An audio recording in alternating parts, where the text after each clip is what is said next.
शुभ नाम? मेरो नाम प्रेम कुमार लामा। प्रेम कुमार लामा। अनि हाम्रो बुवा कहाँदेखि आउनुभयो नि? नजिकै फुलबारी मार्गबाटै हो, मेरो घर फुलबारी मार्गमा हो। ल हजुरको नजिकै फुलबारी मार्गबाट आउनुभएको छ भने हजुरलाई श्रीमाया थेरापीको बारेमा कसरी जानकारी गराएर यहाँसम्म लिएर आउनुभयो नि हजुरलाई? मलाई के अरे जानकारी चाहिँ पहिलादेखि नै थियो, यहाँ प्रवेश मात्रै नगरेको, खासै मलाई त्यस्तो समस्या पनि थिएन होइन। पछिल्लो अवस्थामा चाहिँ अब हाम्रो एकजना बालिन दाइ हुनुहुन्छ होइन, बालिन मामा भनेर यहाँ चिनिनु हुँदो रहेछ। अनि उहाँसँग त मेरो भेटघाट भइरहन्थ्यो र उहाँले नै मलाई के भन्नु भने जाउँ एकचोटि वा गएर गरौँ होइन, गर्दा राम्रै हुन्छ है भाइ भन्ने हिसाबले उहाँले मलाई सजेसन गर्नुभएको छ। ठिकै छ नि त, म समय निकाल्छु भनेर उहाँसँग म आएको। हाम्रो प्रचार गरेर लिएर आउनुभएको छ हाम्रो बालिन मामा लालबहादुर सानु मगर। हाम्रो बुवाले के गर्नुभएको छ, बुवाले थेरापी गर्नुभएको लगभग 2-3 वर्षको समय अवधिभर भयो। आफ्नो शरीरमा परिवर्तन भएपछि समस्याहरू राम्रो भएपछि के गर्नुभएको छ, हाम्रो बुवालाई लिएर आउनुभएको छ। अनि हाम्रो बालिन मामाको लागि पनि मनैदेखि धन्यवाद स्वरूप जोरदारको ताली बजाउनु होला, जोरदारको ताली बजाउनु होला भन्दै। अनि हजुरले के समस्याहरू लिएर आउनुभएको थियो नि? मेरो खास समस्या चाहिँ के हो भने यो पछाडिको कम्मर दुख्ने है। अब यो वासरुम गर्दाखेरि पनि कमरबाट उठ्दाखेरि सिधा उठ्न नसक्ने, अनि चेयरमा बसिरहनु पर्ने, चेयरमाबाट उठ्दाखेरि पनि मलाई सिधा उठ्न नसक्ने समस्या एउटा त्यो हो। अर्को चाहिँ घाँटी गर्दन यो चाहिँ दुखिरहने होइन, यो पछाडिको भाग अलिकति फुट्ने र सुनिएको जस्तो पनि छ, अनि त्यसको समस्या भइहाल्यो। अनि प्रेसर त मलाई 6-7 वर्षदेखि नै हो, मैले दबाई पनि खाइरहेको छु।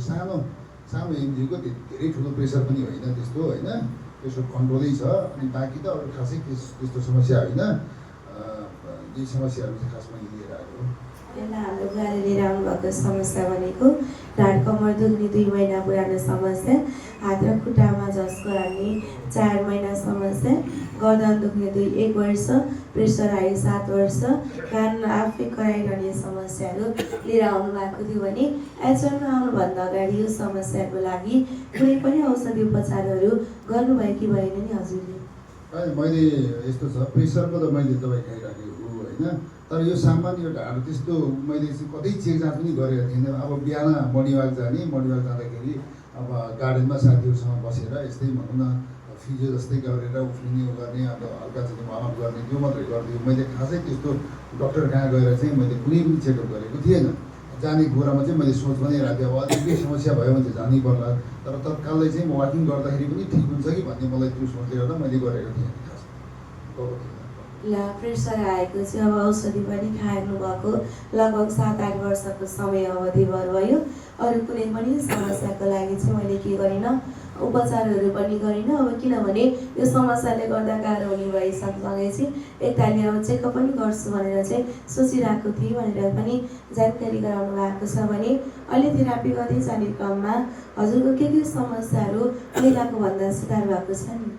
अहिले खास भन्नुपर्दा मैले गरेको लगभग 14 दिन 15 दिन जति हुँदैछ है। कन्टिन्यू कुनै दिन पनि मेरो ग्याप छैन।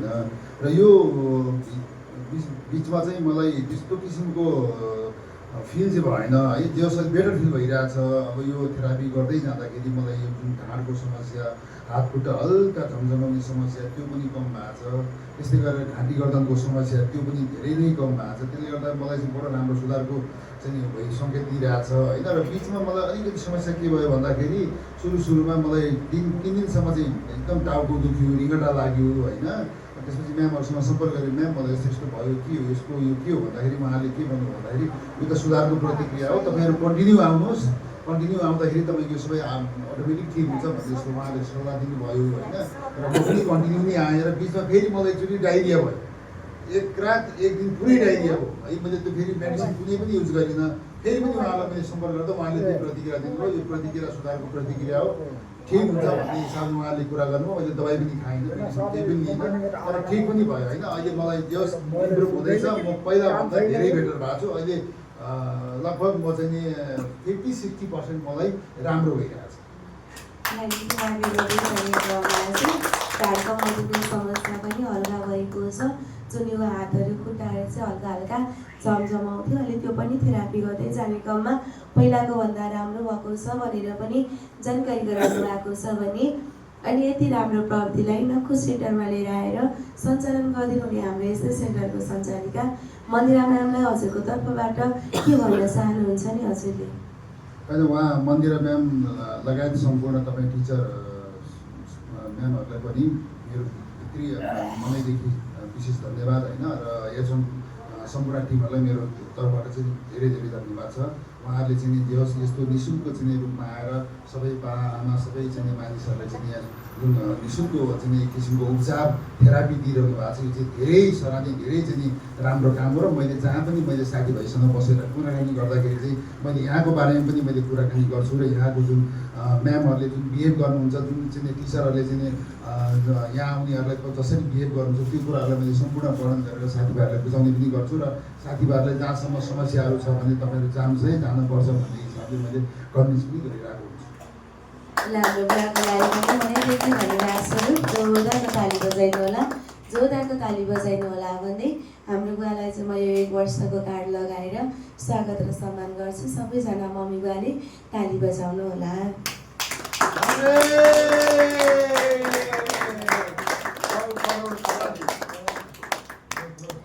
मम्मी बुवा, हाम्रो बुवाको रोग सन्चो भएको कुराकानी सुन्नुभयो कि भएन? भयो कि भएन? आउनु भएको त धेरै समय अवधिभर भएको छैन। आज लगभग 13-14 दिनको समय अवधिभर भयो। 13-14 दिनको समय अवधिभर